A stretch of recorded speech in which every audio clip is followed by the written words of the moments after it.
Hold on. See, let me try it here. Unmute. Yeah, we should be good here. Okay, so Sabine, I guess we'll pass the baton to you. Let me just highlight you here, spotlight you, and everyone, you're on mute, and we'll get some. So the structure will be, we'll have Sabine and Lisa speak between 12 to 15 minutes. Then after that, we're going to put you in a breakout room, and each of them will have their own dedicated room, and you will have the ability to jump from one room to the next. After that, we'll come back, get some takeaways, words of wisdom, and move on our day. It's a beautiful day here. Right now I'm in Philadelphia, so it's just a beautiful sun.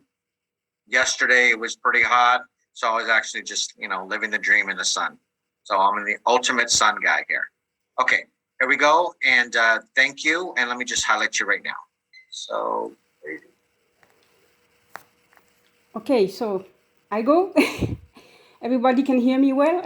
Okay, thank you. So I'm Sibylle. I'm French-German, born in Paris, France, Europe. And I coach expat spouses to overcome especially challenges of expats, loneliness in 3 languages worldwide. And I have been myself an expat since I'm born. I'm 58 now. And actually, I'm a TCK, a third culture kid. And I've had quite a few challenges in my life. Just very briefly, I was raised solo by my mom, for example. So I had no male figure in my education. I lost my left eye when I was 12. I had a brain injury when I was 40, horseback riding, 4 months in hospital. And now I'm facing quite a big challenge since 10 years because I was a training spouse for 20 years and I took care of my family. I forgot myself. That was my choice, but I did forget myself. And now, divorced since 10 years, I need to regain control of my life in all aspects, social, family, professional, financial. That's quite a big challenge. So this is for my challenges, and what I would like to speak about. So is really life attitudes to face challenges in a more powerful way. So let's get going. First, I would like to start with the positive outlook on life. A constructive mindset when you're facing things coming your way. It's being solution orientated, being facing in a powerful way your whatever comes your way. So constructive mindset, a positive life attitude is really a good start to face whatever comes your way. For example, posture. Let's do a very simple exercise. Put your head down, shoulders, close your shoulders, your chest, and try to think about something powerful, empowering. And then open up your chest and your shoulders and look up and try to think about the same powerful, empowering idea you had. I mean, can you feel a difference? I mean, you are open to the world, to life, to whatever comes your way. When you are open, you are more able to face whatever comes your way. The next thing after posture, I would say smile. Having a smile yourself or encountering smiley people is empowering as well, is so making you feel good. I mean, let's look at this, for example. This is a non-smiley face. And this is a more smiley face. When you look at this, when you look at people you meet, don't you feel more attracted to smiley people rather than dull-looking people? I mean, that helps as well to move forward in life. Then I would speak about gratitude. You probably have heard a lot about feeling grateful for whatever you have in life, even the simplest thing, having your 2 eyes. I have only one. Having food on the table, having people around you that you love, having gratitude. And I will give you an example from my life, because I'm grateful in my routines, which I will talk about a few minutes. I I had a car which was letting me down, an old car, and I was offered a car. Yes, I was offered a car. A friend of a friend of a friend gives her car away when she buys a new one, and she gave me her car. And I'm sure that one of the elements of life throwing this nice present to me is because I'm all the time, as much as possible, in a grateful attitude. Then having a life purpose, knowing where you want to go in life, that helps you get up in the morning, and that helps you to move on and to face the issues and the problems and the challenges that life throws at you. I mean, for example, I have a vision board. If you don't know what is a vision board, look it up in internet. A vision board, it's a board where you put the vision of what you want to live every day, every week, every month till the end of your life, with pictures, with text, with photos, with what is empowering for you. A vision board to know where you're going in life. Then living aligned with your core values. Again, if you don't know what core values are, look them up in internet, and especially look for them yourself. Core values are values that you want to live by them to feel empowered, to feel. Core values is really doing what you like, how you like it, with whom you like it, where you like it, as long as you want.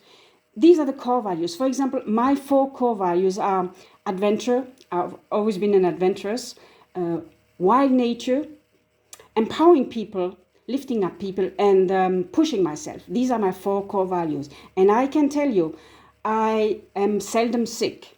And I was very sick a few months ago for 3 weeks in bed because I know I was not nourishing 2 of my main core values, wild nature and adventure. So that's what I put back in my life, and I feel so much more empowered. So posture, smile, gratitude, core values. And then something I will talk about again and again, I said already, is to concentrate on the solution rather than on the problem. And in the same line is concentrating on what is in your power rather than what is not in your power. What's the point of concentrating on what is not in your power? You cannot do anything about it. So concentrate on what is in your power. And for my life, I can tell you, for example, I live under noise pollution under my windows from constructive work since a year and a half. And I cannot do anything about the construction work. What I can do is what I do about it. And I work from home, open windows in the summer. That's horrendous. I decided to take charge of my life in what I have power, and I take my phone, my computer, and I go work outside in nature, wild nature, linking it. Sorry, I speak 3 languages all the time, French, English, and German. A bit of mix of mind and tongue. I link this with one of my core values, going out in the wild with my phone, my computer. I need internet. I know how to have internet, and I know how to increase autonomy of my devices. And I go work outside. So I do things about what is in my power. Then when you have a decision to take, when you're facing challenges, you usually have 3 options. You either accept it, and then you have to assume your choice, but I was not going to accept the noise. You can improve it, and that's what I did, just telling you before how I did it, to improve it. Or you can leave it, and for me, that would have meant move, and I'm not ready to move. So you have to assume your choices. The energy level by which we live, that's so important as well, so empowering to be in a high energy level when you face difficult times.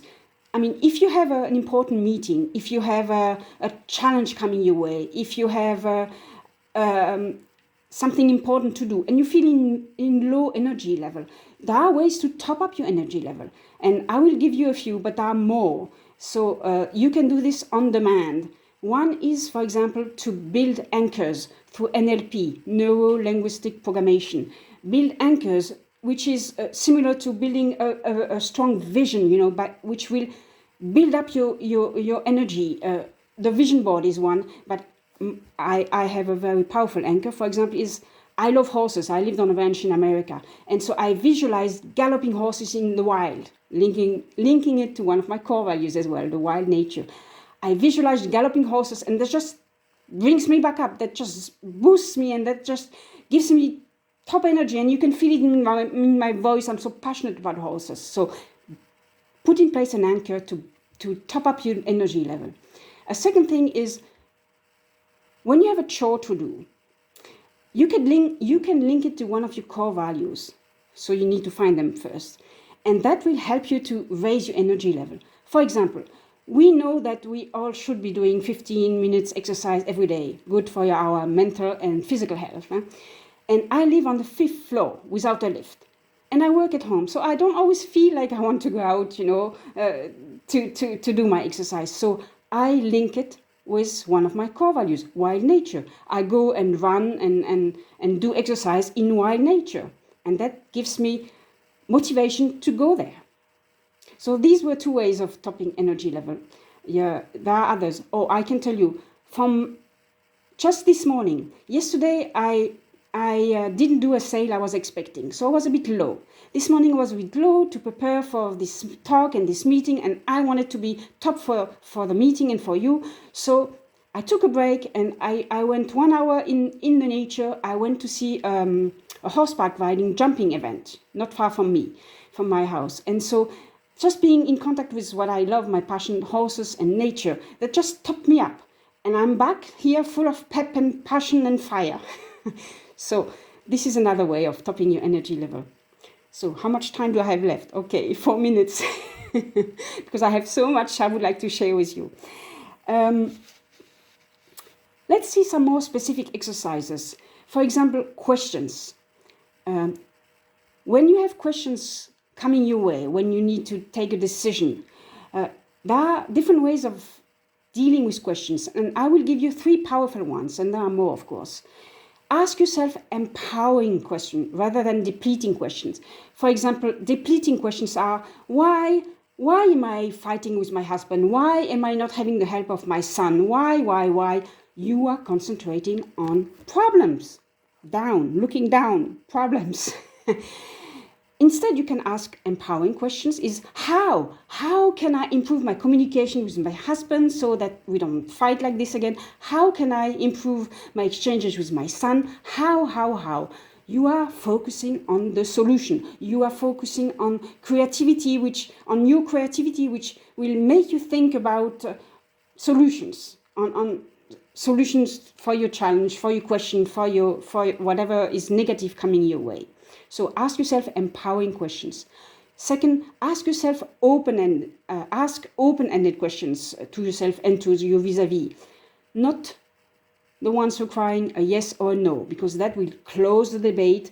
There will be no more communication within you or with your vis-a-vis. Open-ended questions, which will require your vis-a-vis to develop his answer, to continue the communication, to open up. So, for example, instead of asking, come with me, do this, do that, I need this, I need that, you could say, how do you feel about coming do the shopping for the dinner tonight? Or what do you think about this? What do you think about that? That keeps the communication going, okay? That keeps the people open, you and your vis-a-vis. Watching the time. A third way to deal with questions is the magic answers. There are several. I will give you one. For example, if your child is asking for a lollipop at the cashier, or he wants to play longer at the computer, he wants to watch TV longer, you could say no, and that will close everything up. He will hold a grudge against you. He will be frustrated. Instead, you could answer one of the magic answers. Yes, my child, you can have a lollipop. You can watch computer. You can watch TV, play computer longer. When you have tidied your bedroom, when you have helped me prepare the dinner, when. That keeps the communication going, and that enables the person to stay receptive to whatever you're talking about together. So these are 3 ways to deal with questions in an empowering way. Ask yourself empowering questions, open-ended questions, and magic answers. And then I see it's almost the end, so I don't want to do it to make it too long. I had a few other things to complete. Just a quick one, if you allow me, Mike. Look at the positive side of the challenges. Even the longest tunnel always has an end to it. You know that. Look at the end of the tunnel. That will draw you forward. Then list advantages and disadvantages of different options, and one will come up. One will come up with more advantages. Look for success in your past challenges. Look up at your mentor. We all have somebody we are looking up to. I have a lesson from Dennis Lin as well. Dennis Lin, declutter your home, declutter your mind. That brings clarity. I tidy up my desk, and that made me feel better about organizing my work, for example. And then there are daily routines, evening, morning routines. Okay. I will leave you with a final quote, a powerful quote from my mentor, David Laroche. We don't know what is possible or what is not possible. So I take action as if everything was possible. Thank you. And I'm open to question later. Thank you so much. I really appreciate that. I think just to kind of add something that you did talk about, I think one of the things that we do is we try to worry about everything. And unfortunately, it becomes overwhelming. So focus on what you can control and don't put too much emphasis on what you cannot control. Absolutely. It's just going to get you nowhere. The definition of, our beautiful life is really up to us. It's just about taking some things that we learn from others and what brings us happiness. One of the things I say to people when I meet them, depending on the setting and depending on where the conversation is going, what makes you happy? And it's quite interesting what those responses are. So thank you so much for sharing your words of wisdom there. I'll pass the baton to Lisa. And Lisa, we'll get you up and running. You're on mute right now, so if you can unmute yourself, and we'll go from there. Thank you. And also, just real quick, if you'd like to connect with Sybil, her contact information was put in the chat box. So thank you very much, Sylvia, for doing that. And we'll go ahead. Lisa, I'll pass the baton to you. Thank you, Michael. Thank you, Sybil. Life is an amazing thing because I have prepared a speech on the embodiment of the principles